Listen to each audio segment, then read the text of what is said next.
Okay, we have 11:13.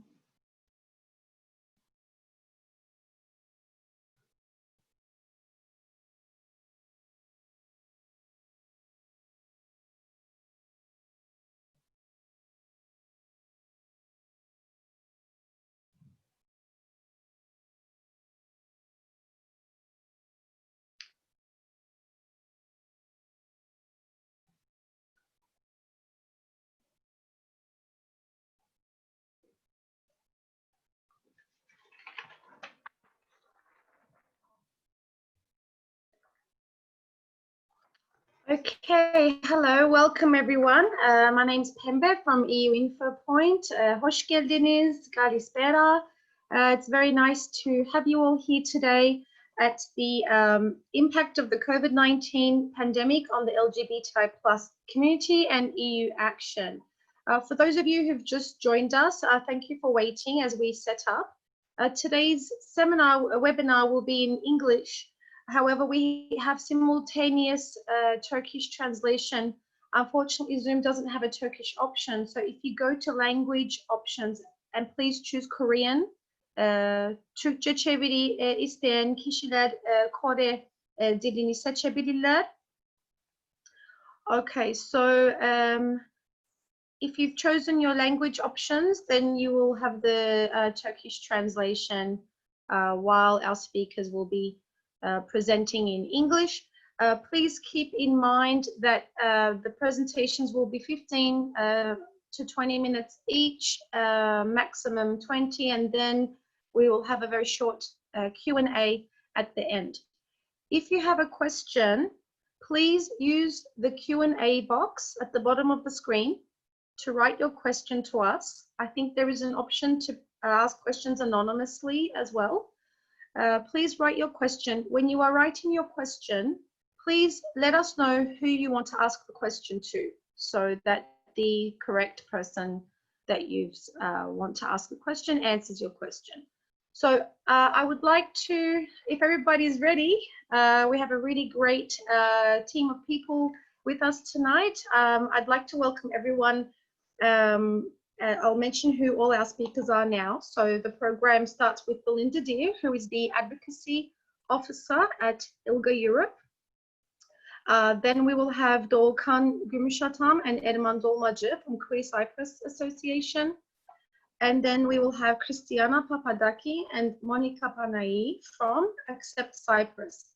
So I would like to really give a heartfelt thank you to all our presenters for putting aside some time to be with us tonight. The COVID-19 pandemic has obviously had an impact all around the world on everybody. But I think especially for marginalized communities, the impact has been even harder. And we acknowledge that everybody's lives have changed. This is the first time we're doing a webinar as EU InfoPoint. We are mostly doing physical live events. And as Cypriots, we love to be together and to be in touch with each other. So it has been a difficult time for sure. But, you know, we do have these technologies to keep us in touch. So I don't want to keep my introduction too longer. I will put myself on mute, and I would like to give the word over to our guest speaker from ILGA-Europe, Belinda. Thank you for being with us, and I'll let you start with your presentation. Thank you. Great, thank you very much. And thank you very much, Pembe, for the introduction, and EU InfoPoint for inviting me as a speaker. It's great to meet you all virtually and to share the information that ILGA-Europe has been gathering around the impact of COVID-19 on LGBTI communities. I'm just gonna get my presentation up, and I need to share screen, hang on. There we go.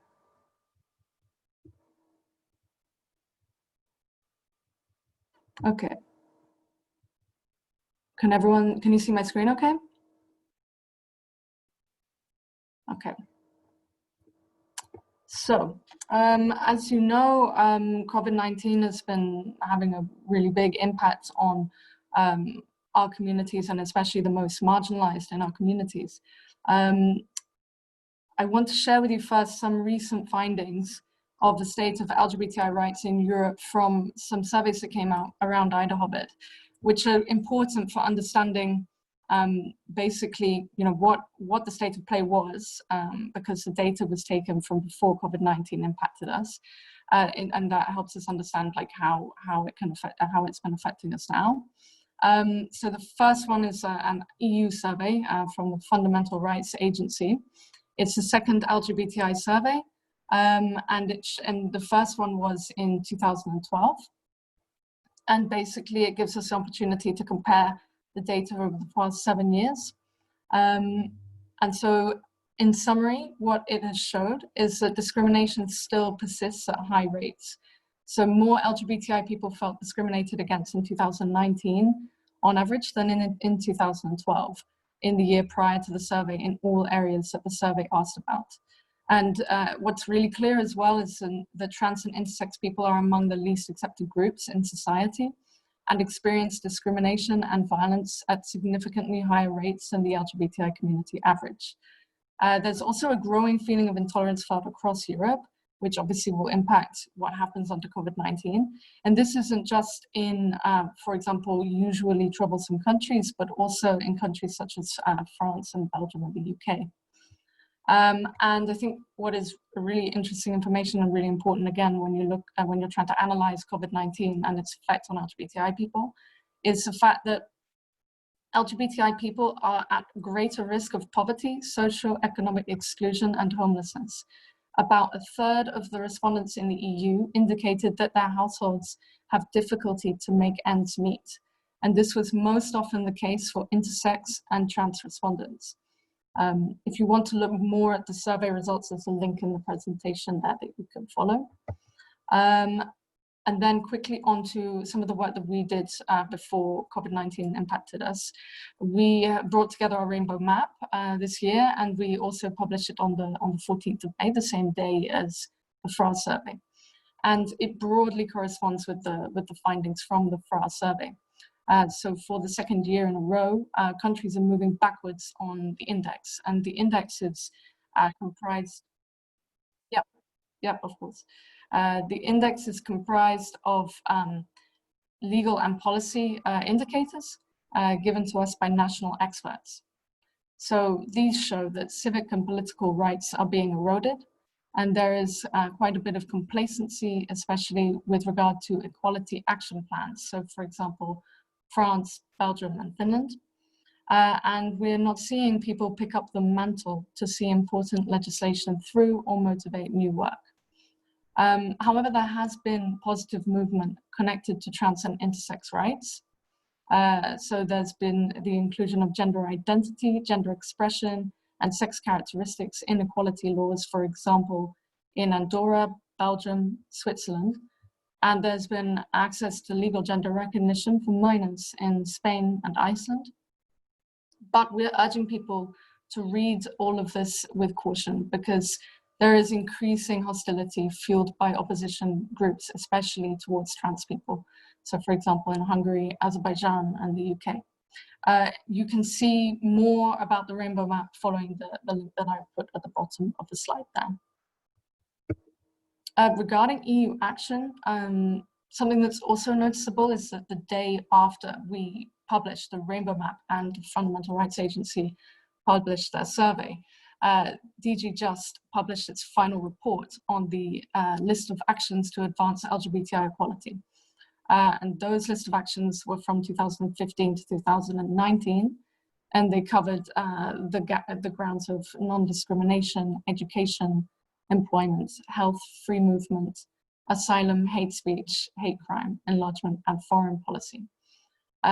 Something that is important in the context now of COVID-19 is that the EU takes action to include LGBTI people when talking about the impact of COVID-19 on our societies, and also when looking at the recovery measures. So there is an upcoming European Commission LGBTI strategy, which is in the drafting stage, and it should cover the period of 2020 to 2025. And we've already been calling on it to address the inequalities exposed and heightened during the COVID-19 crisis.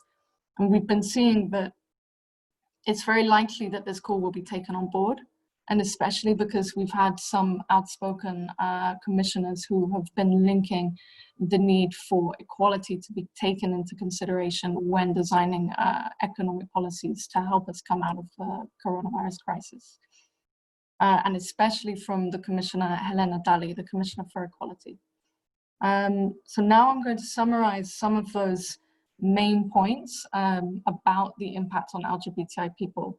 And I'm taking the information that I will talk you through from a briefing that ILGA-Europe has written, which we've been using to advocate on behalf of the LGBTI community towards international institutions. And it's also useful for national activists to advocate on the national level.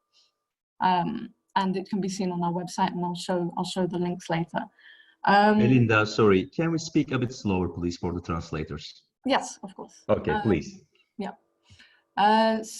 COVID-19 has been highlighting existing inequalities, and it hits the marginalized communities in our societies disproportionately hard. So what we've been seeing is that social distancing and quarantine measures have been having a big impact on especially young LGBTI people's mental health, because they've been forced to quarantine with families that are often unaccepting and sometimes violent.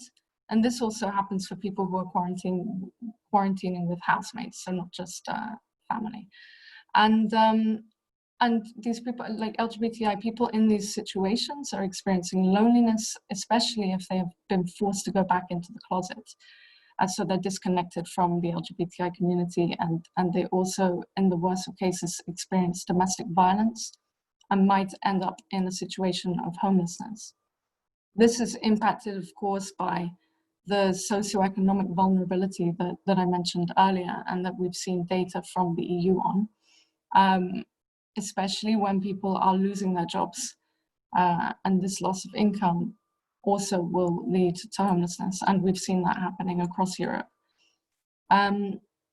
Also, of course, we have the discriminatory policing of emergency measures, which is impacting many vulnerable groups, including LGBTI people.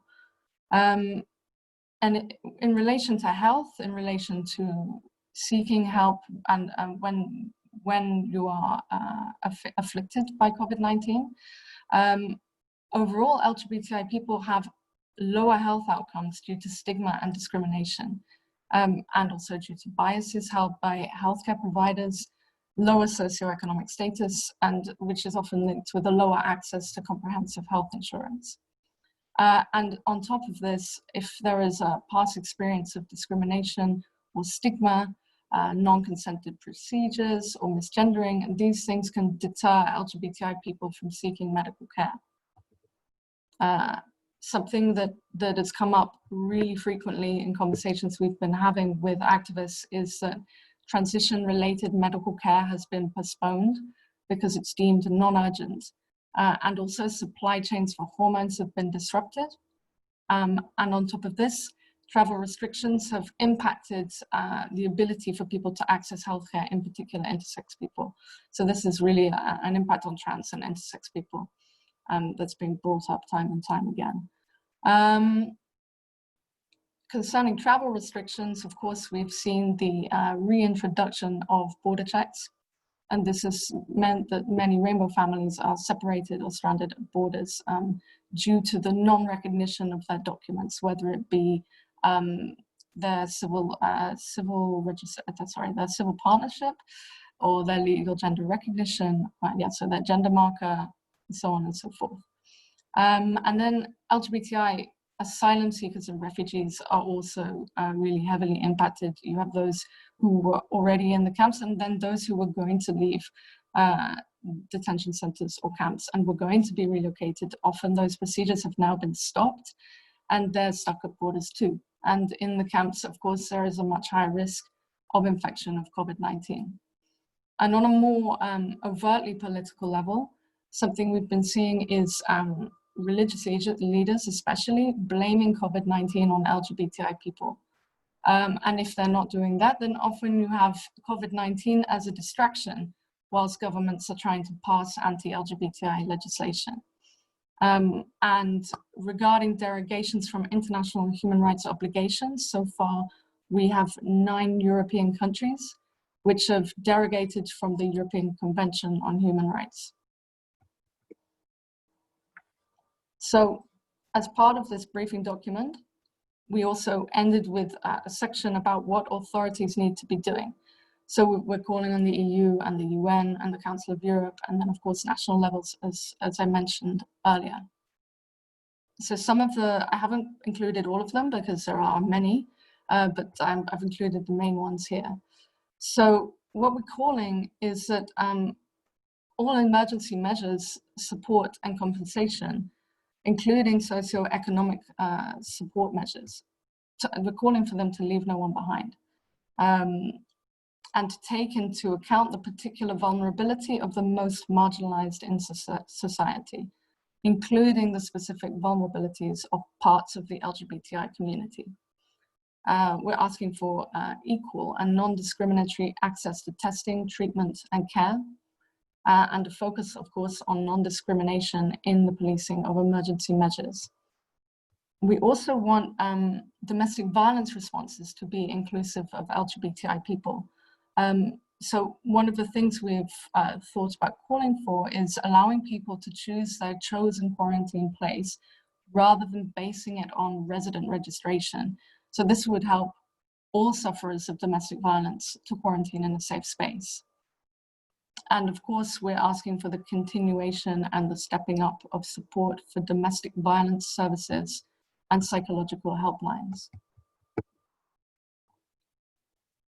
As I mentioned earlier, there's this issue at the borders when it comes to the non-recognition across borders of marriage certificates, registered partnership certificates, birth certificates, legal gender recognition certificates, and documents with non-binary gender markers issued in another country.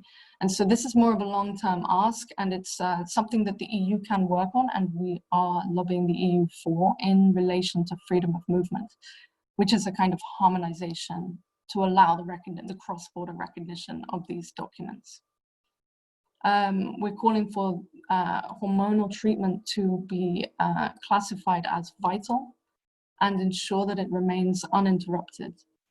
Also, access to HIV-related medications must remain consistent and uninterrupted.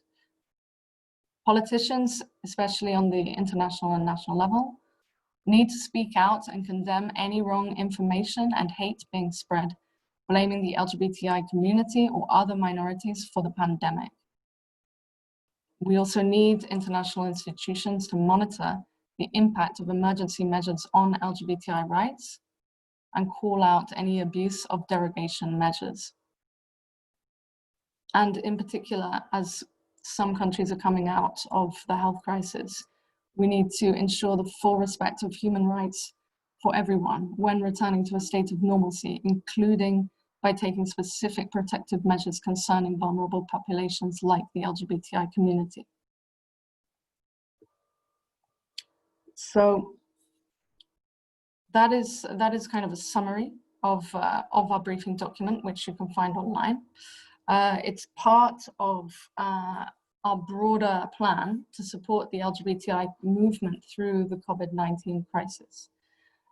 So it's called Protect, Adapt and Rally. And the first strand is Protect, where online you can find the impact briefing that I summarized. And on top of that, you can also find a briefing about the obligations of states in the field of human rights in the context of COVID-19. So that is specifically relevant, especially when you're looking at the derogations from the European Convention of Human Rights.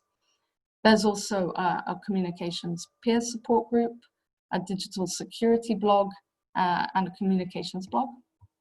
And then the second strand, Adapt. There are some tips about working from home, adapting work plans. There's a guide on the online management of financial resources. We've also been conducting LGBTI community organizing webinars, and there's another one coming up, so you can look out for that one on our social media. Then there's also tips for online fundraising, and we've been conducting a survey on how COVID-19 was affecting our member organizations' budgets. And then the final strand is Rally. At the moment on the website, there is a document, or rather a link to the funding opportunities for LGBTI activists. And then there's more information coming soon and more resources coming soon. And at the moment, as I said, we are currently trying to carry out a more in-depth monitoring, and that will be coming up. You can also look out on our social media for that. So we'll be asking member organizations to give us more information about the points that I raised there, so that we can have like evidence-based and data-driven advocacy towards international institutions and develop concrete policy proposals from there. And that's everything. I'm sorry if I spoke a bit too fast for the interpreters. If anyone needs any clarification about anything I said, we can do that in the Q&A, and I'm also happy to be contacted after this event. Thank you for listening, and I'm looking forward to your questions and to hearing from our colleagues from Cyprus. Thank you. Thank you, Belinda. Thank you very much. That was a very comprehensive presentation. It seems like ILGA is doing some amazing work despite the lockdowns and despite the fact that, you know, life has kind of changed and we're not in our offices anymore, but, you know, life still goes on and we have to still keep up the work. So thank you. I think there were some really great insights there. We already have 3 questions, but I might leave them for now. Let's maybe move on to the next speaker. I just want to remind anyone who's joined late, if you need Turkish simultaneous translation, you can select from the language bar. Because Zoom doesn't have Turkish as an option, you will need to choose Korean, but I can assure you it's Turkish. So at the bottom you will see there is a language bar and you can choose. I'd like to also remind our speakers, and I know I need to do this myself as well, to speak slowly, because we do have simultaneous Turkish translation happening at the same time. So just a reminder to please speak slowly for the translators. So now I would like to introduce Doğukan Gümüşatam and Erman Dolmacı from Queer Cyprus Association, and they will be talking about LGBTI+ rights in the Turkish Cypriot community under COVID-19. So welcome, Erman and Doğukan. I'll hand over to you. Thank you. Thank you. So thank you, I will start, then I think Doğukan will continue. Yeah. I'll share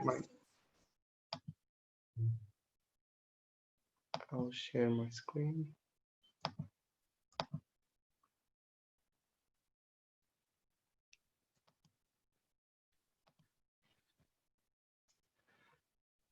Yes. First of all, I would like to thank ILGA-EU, EU InfoPoint, and Accept LGBTI for cooperating with us to organize this event together. I think it's really important to have the whole local organizations discussing on the issue, as well as ILGA-Europe, which we are part of, member of the organization, the umbrella organization. So today I will start to mention briefly how Queer Cyprus started its journey and the current projects that we are implementing. I am working in the Diversity of Colors project as a project coordinator. So Queer Cyprus Association is almost 12 years actively working in the northern part of the island for increasing the LGBTI rights in the society, as well as we are developing our capacity. First, there was a group of people joined their forces to decriminalize homosexuality, and eventually in 2014, we managed to decriminalize homosexuality in the penal legal text. Later on, recently actually, another milestone for us is that we managed to include the penalty for the hate speech in the legal text. This happened in the March 2020, thanks to the advocacy and lobbying of the Life and Commit project. Doğukan will mention the Life project right after me. But I will mention diversity of colors activities until now, what we have achieved. And in the end of the presentation, we will also discuss what Queer Cyprus Association took as measure during the Corona period, COVID-19 period. So Diversity of Colors project aims to improve access of LGBTIs to human rights and to prevent discrimination in northern part of Cyprus. It started in December 2018 and will continue for 3 years. It is funded by the European Union under the Cypriot Civil Society in Action 6 grant scheme and implemented by Queer Cyprus. So this is a capacity building project. And until now, we have achieved actually many activities. Some of these which are related also to the COVID-19.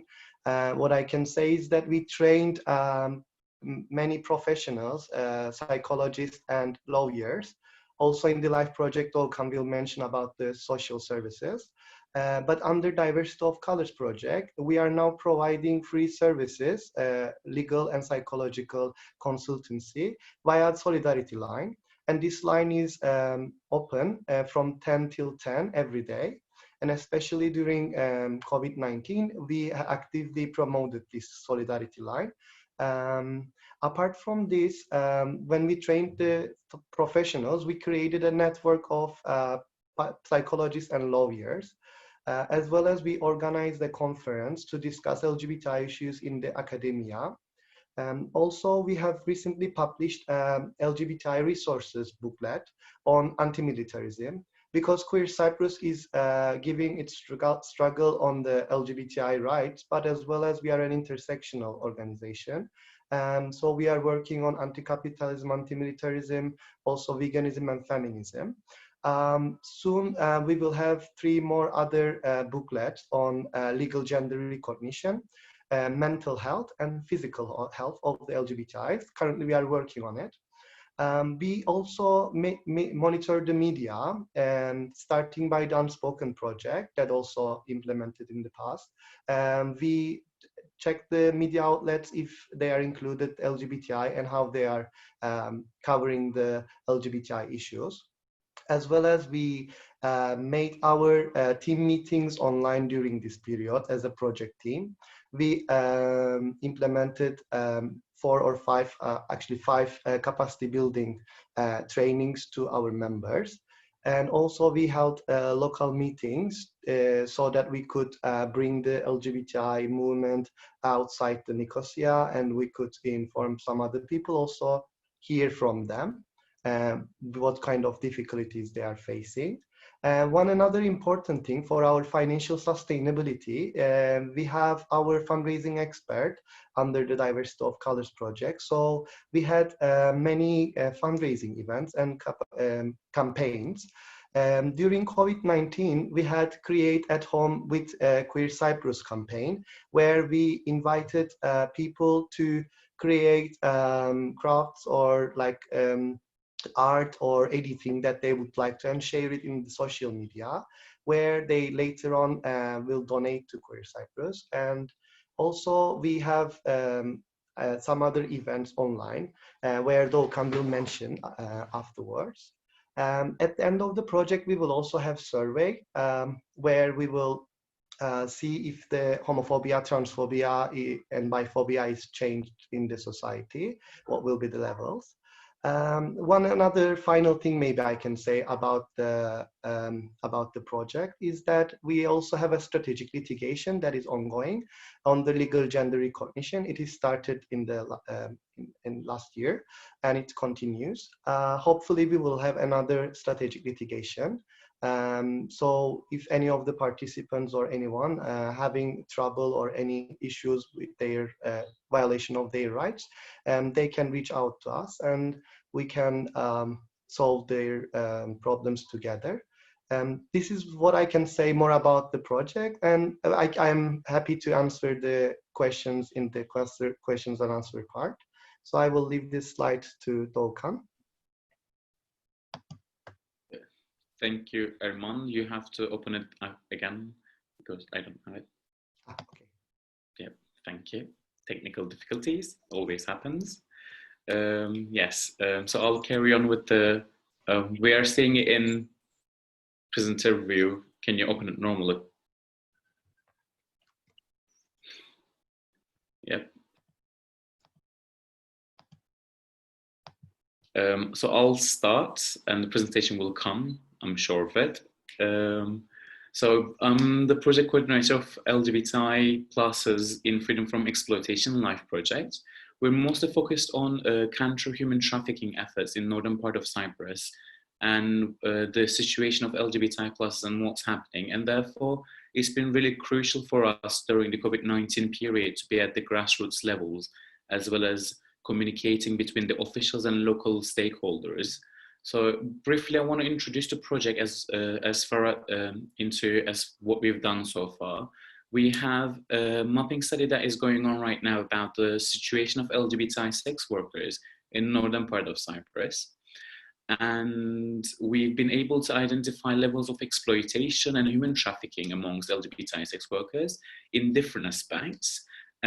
We also have had a focus group meeting in Turkey where experiences sharing has happened between different stakeholders, because we do see the contextual similarities of Turkey with the northern part of Cyprus. It was really crucial for us to introduce CSOs that are working in the counter-human trafficking, sex work and LGBTI rights together from North and Turkey to be able to understand the learned lessons and that kind of stuff. Also, we have been able to give information sessions to local stakeholders in terms of the CSOs, Queer Cyprus members, lawyers, psychologists, where they were informed about the intersection of LGBTI plus rights and human trafficking and why LGBTI pluses are vulnerable to human trafficking due to their vulnerabilities within the society. We also had a solidarity line training, which is focused on training the solidarity line workers in terms of first aid response, as well as psychologists and social workers that are in our network. So during the COVID-19 period, we were able to be in touch with the trans sex workers, LGBTI sex workers, and we've been able to identify that they have different needs. Therefore, we have created a sex work handbook, where they can be informed about the situation, the legal situation in the northern part of the Cyprus, and where they can seek help, what are their limitations when they're in that field of work, and what they need in terms of security, health, and that kind of stuff. And also we were able to identify that most of these people do not have access to health and education. Therefore, we have prepared our STI leaflet, which outlines information regarding to sexually transmitted infections, specifically for LGBTI pluses, as well as where they can get tested and alternative methods in terms of finding medication and what are their rights. We also prepare a leaflet that focuses on our solidarity line, giving information and disseminating that information in terms of what they can expect and what kind of questions they can ask the solidarity line, which will be answered. And I also would like to mention during this period, we were able to actually communicate with local stakeholders and local bodies responsible from social work and police department, who were able to actually collaborate with us depending on the needs of the LGBTI pluses. And during the COVID-19 period, we were also able to provide social welfare services due to life projects out of charge, because they do not have access to such services usually when it's provided by the local bodies. And we will also carry on our studies in terms of looking at access of LGBTI pluses to social welfare services that is provided in the northern part. And it has been really crucial in this period again. So that's why this project has come at a good time, actually, I think. Looking at the next slide, we can see some of the things that Queer Cyprus tried to do during the COVID-19 period in terms of acknowledging that LGBTI pluses, like Belinda mentioned, are going through a psychological trauma of being isolated in their houses, not having social contact, being forced to stay in houses most of the time where they're not open about their identities, where they don't feel safe. So it was really crucial for us to create an online platform where they can come together with like-minded individuals, where they're accepted, and maybe have story games together, have one-on-one chats. We also had our twice weekly live shows on Facebook where we were discussing about LGBTI issues, as well as some random popular cultural talks where people could actually relax and get away from the negative side of the whole COVID-19 and get a break from their environments, immediate environments. Also, we have published our queer cinema archive, which I think holds more than 400 movies in itself that are focused on LGBTI rights, LGBTI themed movies and TV series, so they can look up and, you know, try to keep busy with that and get a refreshment from the isolation. Also, we had, like Erman mentioned, Create at Home with Queer, which enables LGBTI pluses to refocus their energies, pent up energies and the anxieties towards creating and becoming more productive at their home using the products that they have. So it was kind of at the same time, you know, recycling materials that they have at home, being creative, trying to get away from the stress. So it was, in terms of that, really helpful. We also identified that most of the LGBTI sex workers and most of the LGBTI pluses didn't have financial security, and therefore they weren't able to access to the services that was the North was providing, local bodies in the North were providing. And therefore we decided to provide a one-time financial relief to LGBTI pluses who were in need. And during that, we have been able to identify more of the specific problems that were happening. For instance, we realized that for hormones and medications, the local hospitals were actually delivering to home.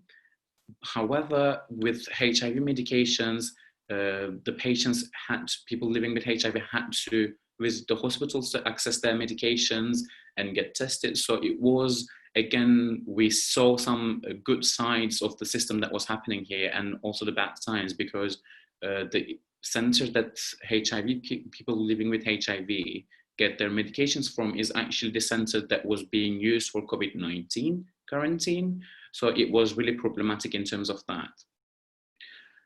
And another thing that happened during this lockdown is 17th of May, which is the day that we actually use and celebrate and protest the Pride in northern part of the island. And because we couldn't do it physically this year, we said we'll go with the theme of connected with our colors under the same sky. So we had lots of different webinars as well as live chats, and also local artists and celebrities in terms of musicians coming on to the live shows and showing their sports. So providing people more psychological relief and social relief from their immediate environments. And it was really helpful in terms of that. And our solidarity line calls actually show the same thing as well. Like, since the beginning of this year, our calls has doubled the amount during the lockdown, which meant that people actually needed more help, needed to actually socialize with other people, even if they weren't in immediate need of something like a big emergency. They wanted to talk to someone who is like-minded, talk to someone who they can socialize and be understood. So these are the things that were happening in the COVID-19 period in the North. Is there something that you would like to add, Erman? I think you have covered many of the things. So if you have questions, maybe we can further elaborate. Yes, if you have any further questions, yes, we would love to answer them. And that's it. And these are the contact information for the association. You can check out our webpage, contact us through Facebook, you know, Instagram, Twitter, the whole social media thing is out there. And there's the solidarity line number. You can call us between 10 a.m. and 10 p.m. 7 days a week. or you can WhatsApp us. We can get back to you as soon as we can. And thank you. Okay. Thank you, Dorkan. Thank you, Erman. We appreciate your presentation very much. Looks like you've also been very busy during the COVID period, and I'm sure the support that you are giving to the community is much appreciated. So I'd like to introduce our final speakers for tonight. We have some questions lining up in the question box, so I'd like to remind our participants that you can ask a question in English or in Turkish in the Q&A box, and we will answer your questions after this final presentation. Please let us know who your question is for when you are writing. Otherwise, if there are general questions, I will see who wants to be the lucky one to answer that during the Q&A. So just a friendly reminder for Monica and Christiana to speak slowly, please, for the translation. And for anyone who's arrived late, we have the Turkish translation in the menu bar, but because we don't have Turkish as an option on Zoom, you will need to choose Korean, but the language interpretation will be Turkish. So I'd like to introduce our final presentation, which is about LGBTI+ rights in the Greek Cypriot community under COVID-19. And our presenters are Christiana Papadaki and Monica Panai from Accept Cyprus, who are also wonderful collaborators with Queer Cyprus Association on some of their projects. So I'm giving the word to you. Thank you for joining us. Thank you for having us. Thank you. Okay, we can start sharing.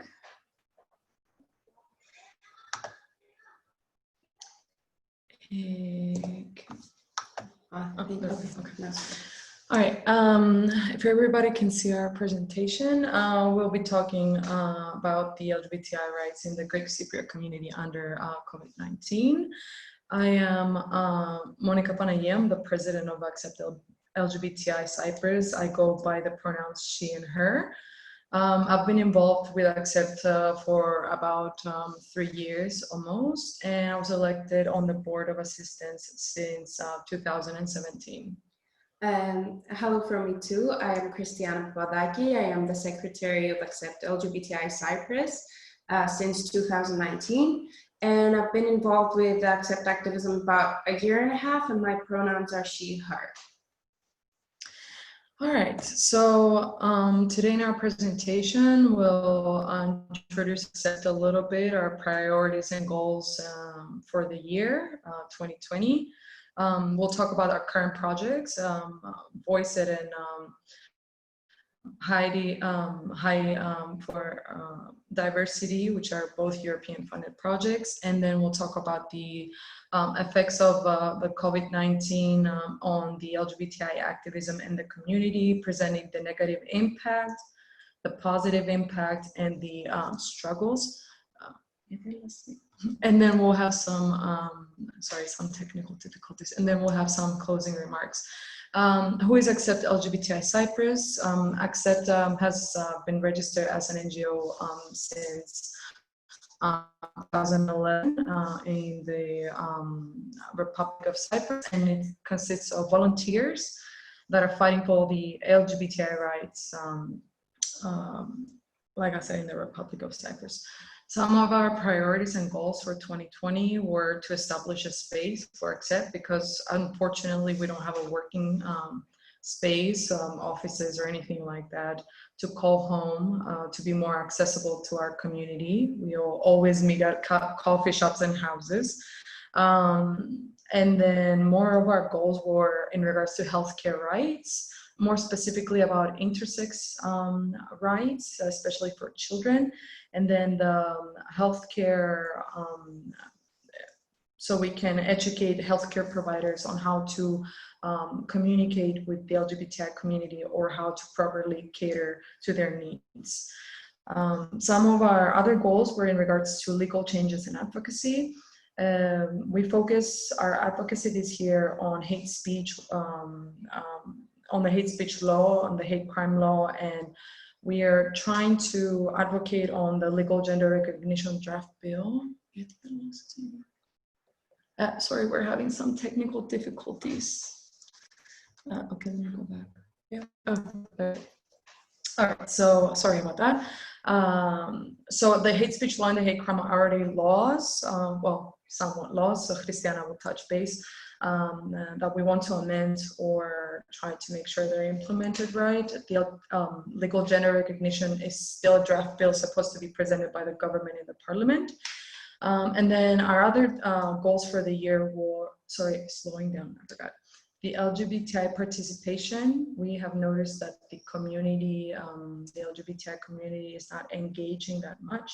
So we're trying to engage them more and educating them more to engage them. So we're planning to educate them on their the queer history of the island and generally their rights.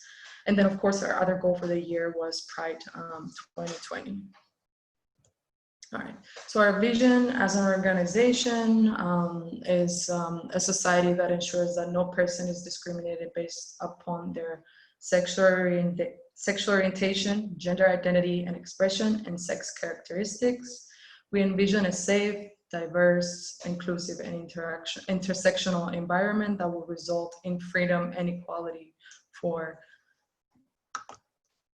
all with respect to human rights. Right, don't know what is switching, I'm sorry again. So our current projects that we're working on, it's Voice It.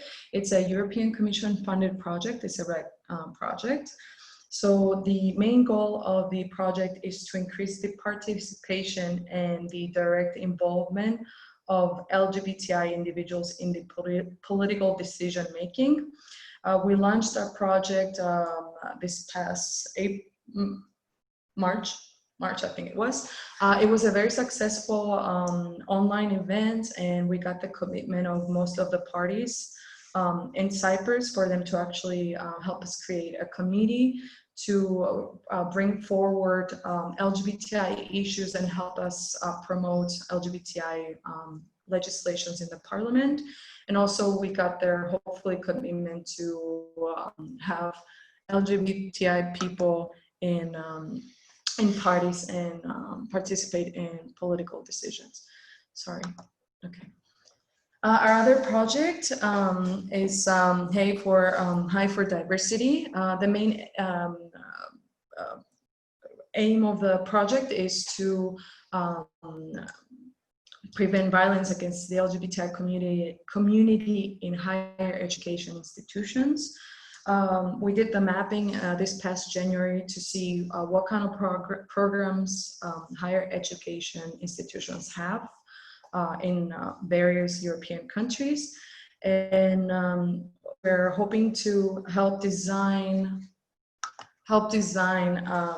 digital courses to educate these stakeholders on how to defeat homophobic and transphobic violence or any form of discrimination. Okay, so now we can go ahead with Christiana. She will tell us about all the effects of COVID-19. So hello from me too. We're going to be talking about the COVID-19 effects on LGBTI activism and rights. And I'm going to start off with the negative impacts. I think the majority of people have been really negatively impacted from this crisis, but I think especially marginalized communities such as the LGBTI plus community has been hit the hardest. So first of all, we had to postpone the process to find a space for Accept, which Monica already told us is a really important part to make a sense of community. And also to that goes the lack of funding, because everything has been pushed back. So we're kind of uncertain where that funding is gonna come from. We had to cancel the first ever intersex conference in the Republic of Cyprus, which was taking place in April 2020. It was going to be under the austerities of the Ministry of Health, and it was really important for us. This was going to be the first intersex conference, and it was not just going to be us. It was going to be a collaboration, not just the government through the Ministry of Health, but also Doctors and Nurses Association, and it was general education of stakeholders for intersex rights. And I think we would have reached a wider audience with that, because we would take in people from different places. Also, we had to postpone the education in regards to healthcare needs of the community to healthcare providers. We were planning to do education and training for psychologists, not just nurses and doctors, because we see that their needs of the LGBTQI community are not properly assessed and not being taken care of as they should be. At the same time, we had to postpone the collaboration with the Cyprus police forces. We had a conference that was coming up in May, but we had to cancel it, and it was going to be a conference between the police and Accept LGBTI Cyprus, and I was going to tackle LGBTI rights in regards to police. So how to file some cases, but at the same time, how does police, I guess, approach those cases without causing any harm, and how to help LGBTI people.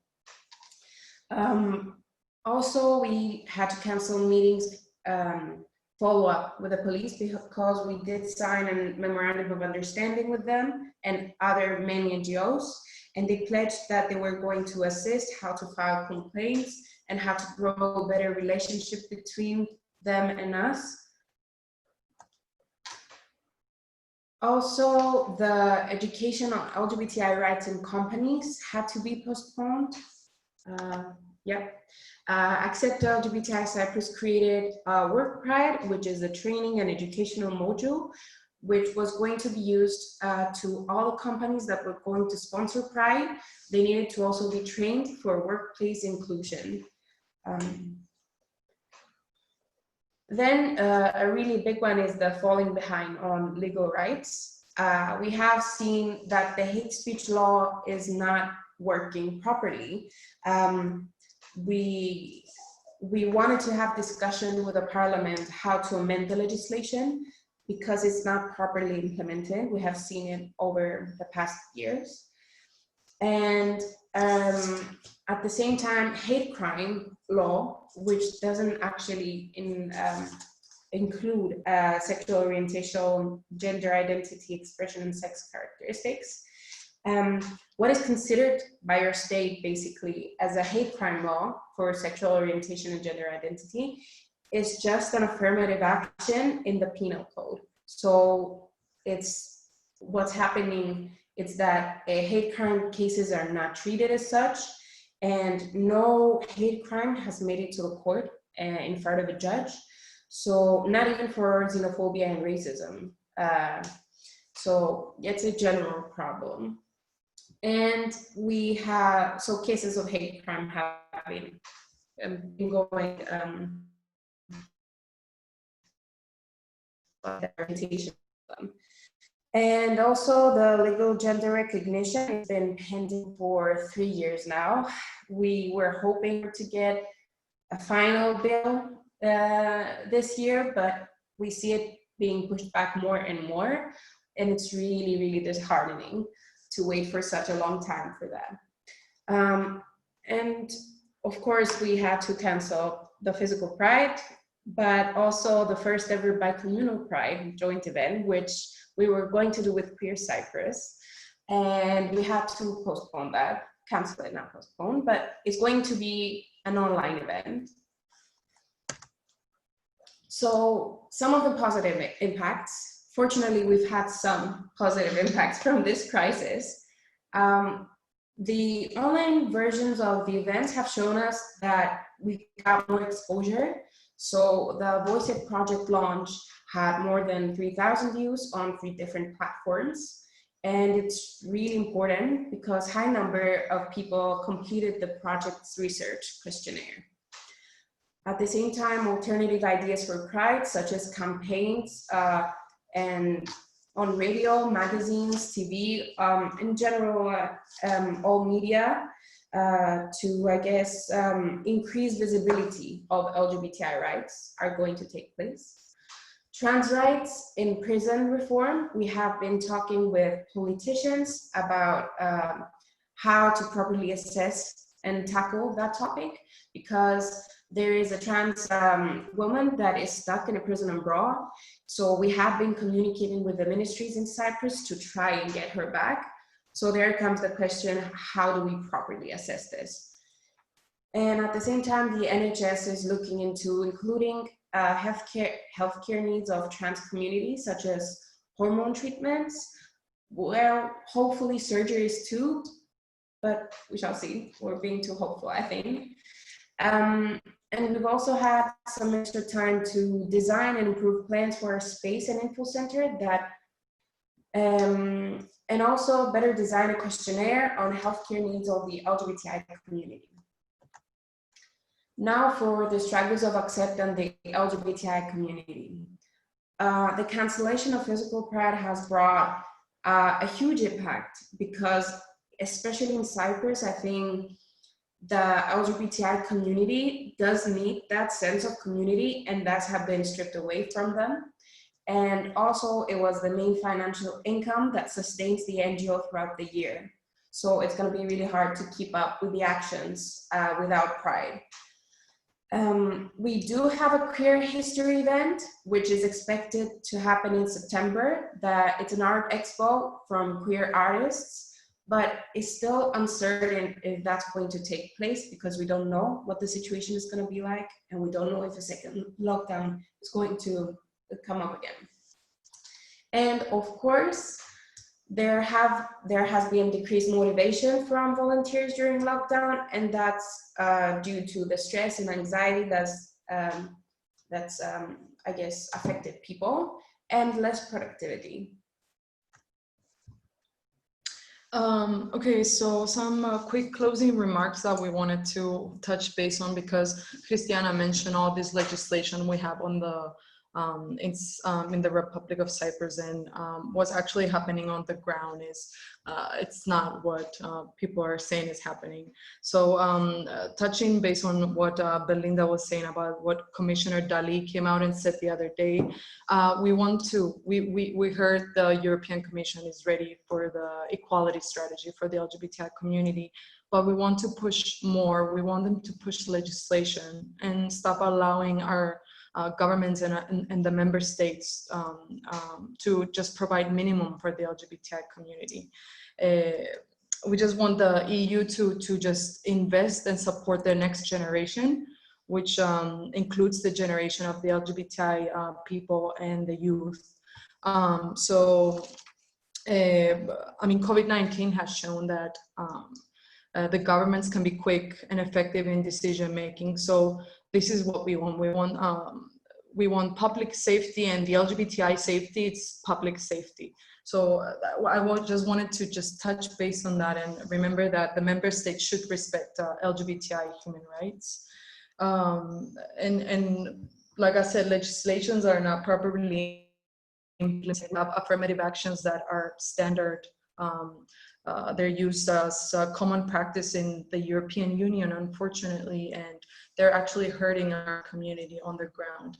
So if you want to add anything else. Well, I would just add that I think COVID-19 has somewhat given an excuse to governments, an excuse to say that, oh, we had to push that back because of what's happening. But it's really urgent, and we shouldn't let them take away what we already have, and we should push for more and more, because we've seen that it's not enough, and you can never stop fighting for more rights until you reach equality. Yeah, that's it. So thank you for your time. If you have any question for us, please let us know. This is our contact information. Feel free, if you want more information about our projects or what we run at ACCEPT, to send us a message, or you can call us. So thank you. Thank you very much, Monica and Christiana. We appreciate your presentation very much.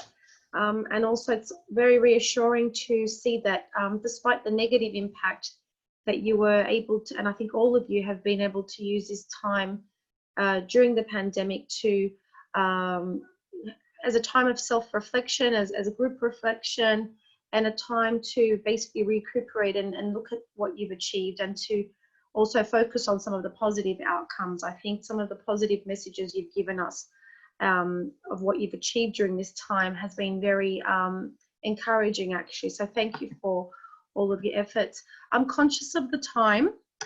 We are a little bit over time, but I think we can, if everybody's okay, we can hang on for an extra 10 minutes and get through some of the questions. We have several questions. I think presenters, you can all see the Q&A box. So the first question is this data Cyprus specific? I think that was for Belinda's, that was during Belinda's presentation. So Belinda, the data you presented from FRA and from your Rainbow Map, is Cyprus included in that? Yeah, Cyprus is included in both reports as an EU country, and you can go on. Yeah, you can see from my presentation there's a link to both reports. Mm-hmm. And with the FRA survey, there's a report, but there's also a data explorer. And on the data explorer, I believe you can search by country.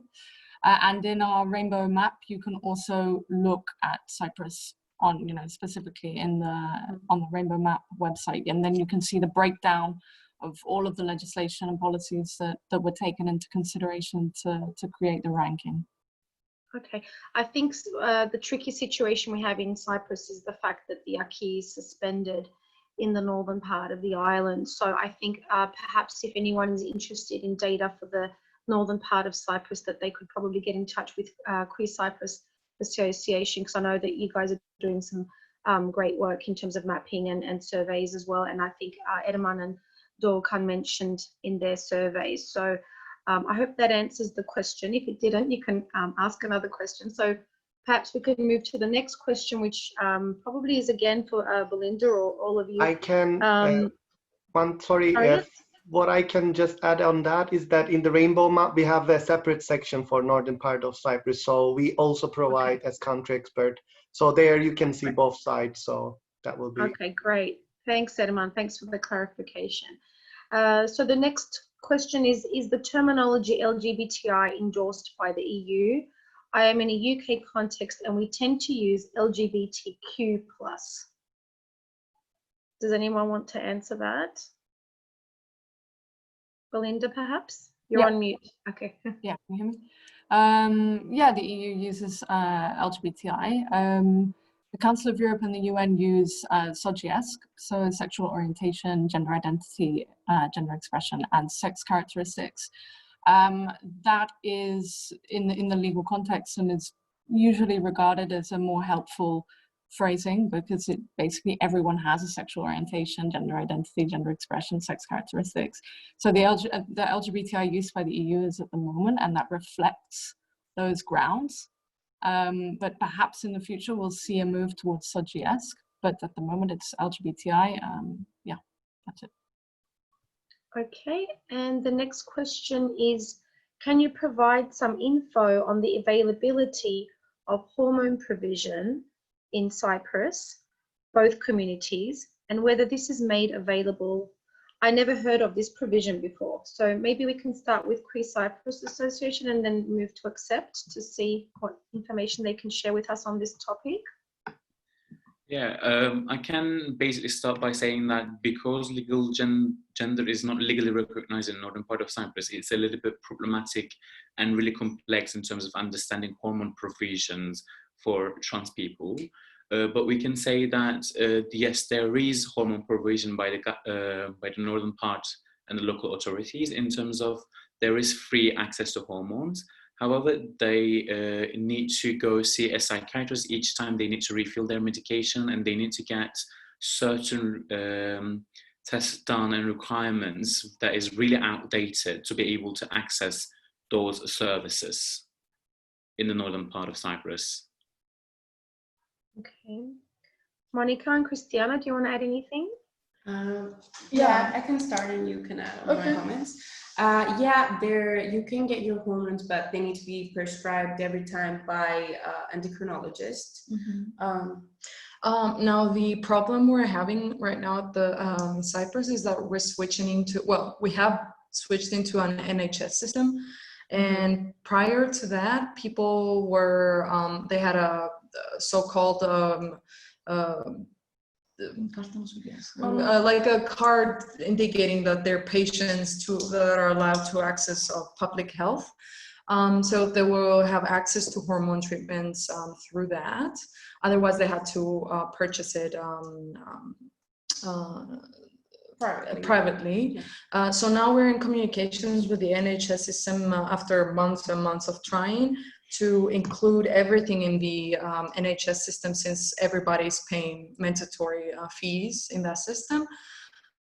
So we're hoping that it will be provided for every person in Cyprus that's trans for free here soon, that the new NHS will cover other medication as well. Okay, thank you. The next question is, are the two organizations, Queer Cyprus and Accept Cyprus, collaborating on LGBTI plus inclusion, and how?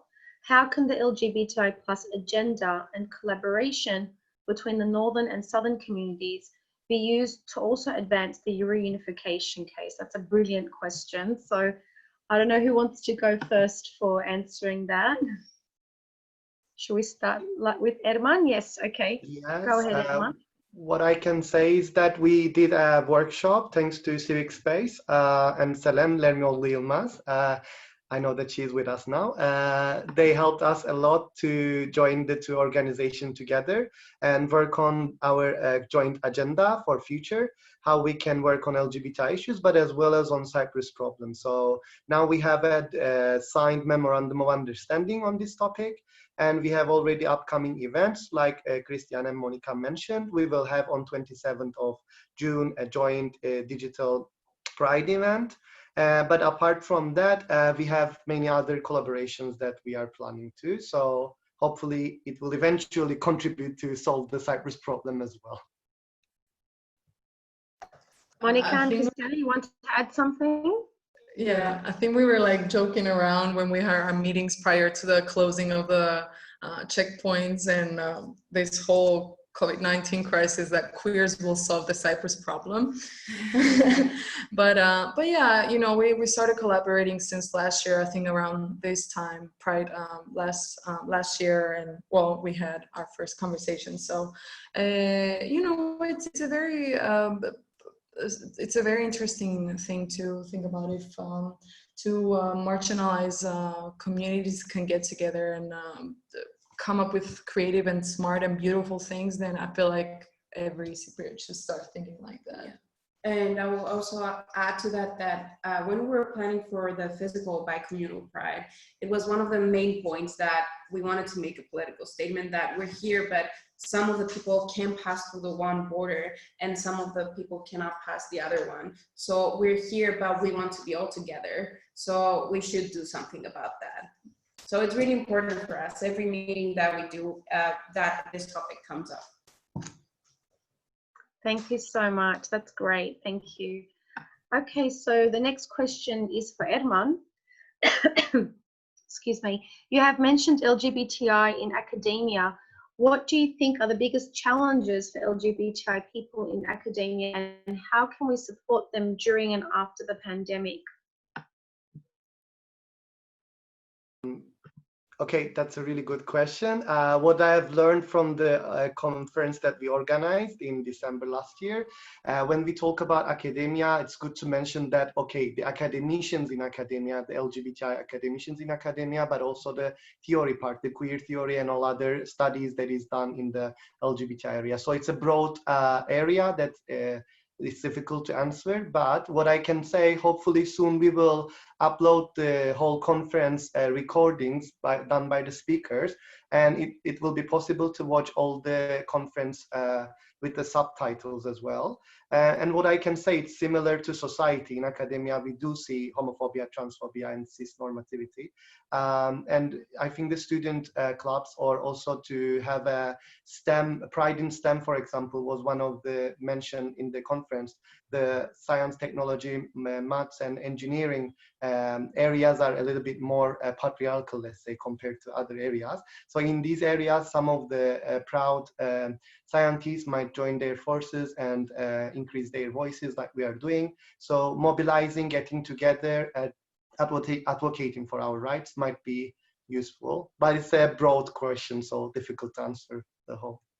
Yes, it is. But thank you for the insight, Edmond. That's quite useful. I hope that answered the question for the person who asked the question. We have a couple of more questions left, so we're almost getting through them. But I just want to remind everyone that this is our first webinar that we've done as EU Info Point. We have done some work before on LGBTI rights, especially around this time of the year. We'd really like your feedback on this event, so we will be publishing a very short survey that you can do towards the end. It's coming up now, so you can fill it in while you are listening to the rest of the questions. In the poll, you'll see there's a polls section at the bottom that's popped up. So if you can just take some time before you leave us to please answer that, we'd really appreciate your feedback. So we've just got a couple of more questions we'd like to get through. The next question is, what intersectional work is being done by Queer Cyprus and Accept Cyprus? For example, supporting the disabled queer community, queer communities of colour, etc. So who would like to answer that? I can start and the rest can maybe continue. As it is mentioned in our manifesto, we have accepted many values that are intersectional, as I said in my presentation. But to mention some of the examples that are asked by the participant is that we are collaborating with the local organizations. For example, also in the conference, but many of our events, we try to be as much as accessible and inclusive. So we try to do our events in the accessible buildings, but also we work with KIKEV, for example, to provide us a sign language. Apart from that, we are collaborating with the international students organization Voice Cyprus. So what we do is mainly to cooperate with the main organization that is working in this field, and we are part of like ecological platforms or feminist cooperating with feminist organization and many other organizations. So this is what I can say shortly. Okay, thank you, Edmond. Belinda, maybe you could mention some of the intersectionality work that ILGA's doing, perhaps. Would that be okay? Sure. Yeah. So we've had a number of projects, mainly supporting the intersection with disability and socioeconomic situations. So we had one on homeless LGBTI people. We had a project and a session on that, and we've also supported re-granting for LGBTI activists with disabilities. We also work on a European level. Like we have allies in the NGOs on a European level, for example, the European Network Against Racism, and various different intersections with religions. Yeah, that's what I have off the top of my head. And we're also just looking at working more both internally and externally on our approach to intersectionality. Great, thank you. Monica and Christiana, you want to add anything? Sorry, yeah, our system crashed. I don't know why. But yeah, we aren't currently working on any projects, but in the past we had tried to inform the public on the intersectionality of religion and LGBTI, since we are a very religious country. We do try to engage more with our disability LGBTI people. We were actually considering starting a little group. We got in contact with some people, so we can hear that intersectional voice as well. But yeah, and in regards to that, we always try to have interpretation of sign language, a sign language interpreter every Pride, but it's definitely in our plans for the future to create more safe spaces, hopefully where our space, offices and whatnot for especially disabled LGBTI people. Great, thank you. We just have 2 more questions left, so thank you everyone for hanging on and being patient with us, and thank you to our speakers for their wonderful answers. We really appreciate it. The next question is, hey, my question is for both of the organizations. What can we do as organizations about the borders? Are you guys in cooperation? There are many bi-communal LGBTI plus relationships, and as you can know as well, we are being kept apart by the authorities. So obviously with the checkpoints being, look at the crossing points being closed at the moment, it's causing a lot of difficulty for these kinds of relationships. And in general, any kind of bi-communal and intercommunal collaboration, whether, you know, because I'm also a member of some groups, and it's very difficult because we cannot meet. I think you've kind of answered the question, but if there's anything you want to add, I think it would be nice for us to hear what you have in mind in terms of bringing the communities closer together through your movement.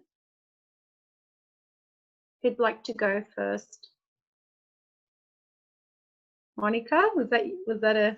Yeah, sure. Okay. I mean, like we said, I mean, the Bicommunal First Pride joint event was not our first event with Queer Cyprus. We had one, United by Colors.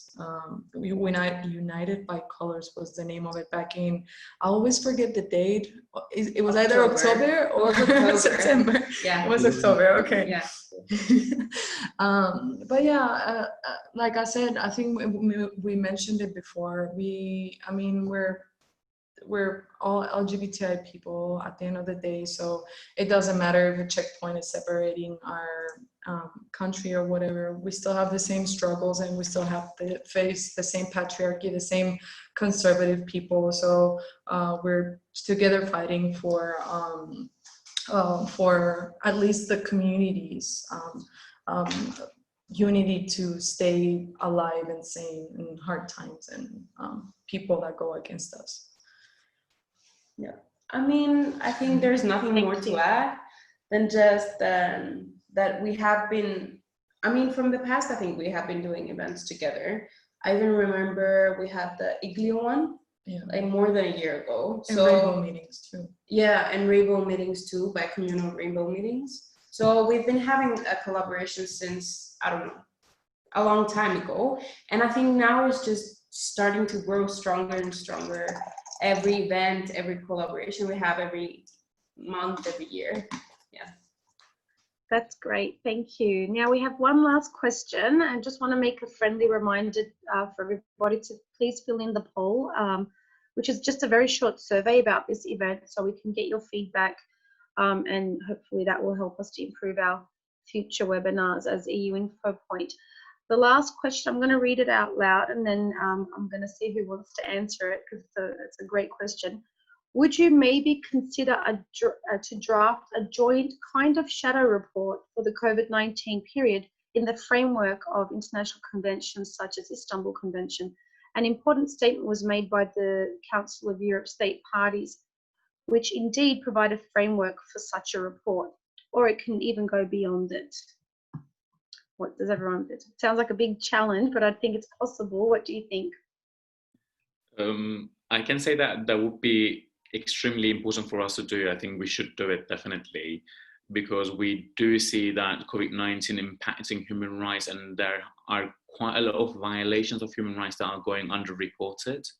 And doing such a shadow report would allow us to do and focus our advocacy in terms of immediate reliefs, in terms of legislations and service provisions that should have been in place and is not, as well as the economical impact of the COVID-19 affecting LGBTI pluses and political involvement, and all of these aspects coming together, which again goes in with the question of, you know, reunification and borders and queers getting together, we see that the people on the grassroots level are already together, but the politics that is dividing us, and politics is the steering factor that is causing all these violations, and Cyprus problem being used and COVID-19 being used as an excuse to justify the conservative agenda in the popular discourse right now. So yes, I think that would be an amazing idea.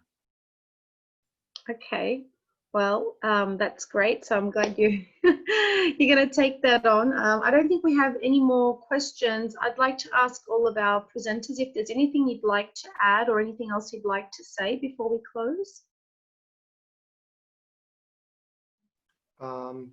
What I can say, I would like to thank again to bring us together, not only in local level, but also EU level, and to discuss the issue. And also I would like to remind everyone who is watching us to reach out at the organizations and to be part of the organization, to work all these issues together. We are open and we are wanting actually volunteers and activists together so that we can cope all these things together.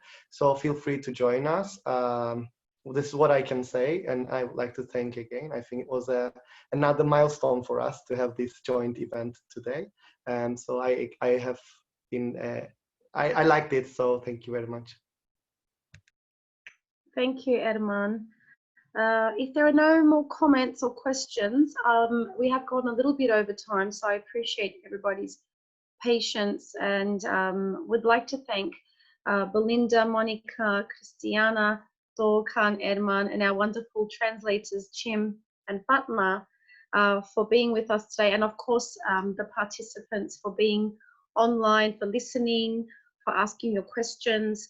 I mean, the COVID-19 pandemic has obviously affected all of us on the planet. It has been a difficult time, but it has also reminded us of the solidarity that we need to have as humans, to keep going and to come out of the pandemic and look at how we want to have the future. What we spoke about today was how the COVID-19 pandemic has impacted the LGBTI plus community in Europe, and specifically in Cyprus, in both communities. We had Belinda from ILGA-Europe, Monica and Christiana from Accept, and Dorkan and Erman from Queer Cyprus Association. And we do realize that the COVID-19 pandemic has impacted marginalized communities even more so. And we've discussed that and reflected on what can be done. And, you know, the fight has to keep going, and we have to keep fighting for equality and advancement of LGBTI rights, even within the context of COVID, which has been difficult. So thank you so much to all of you. We really appreciate your time. Don't forget to do the poll, the questionnaire at the end, and we hope to see you next time. Good night. Kalinita. Thank you very much. Bye. Bye-bye. Thank you.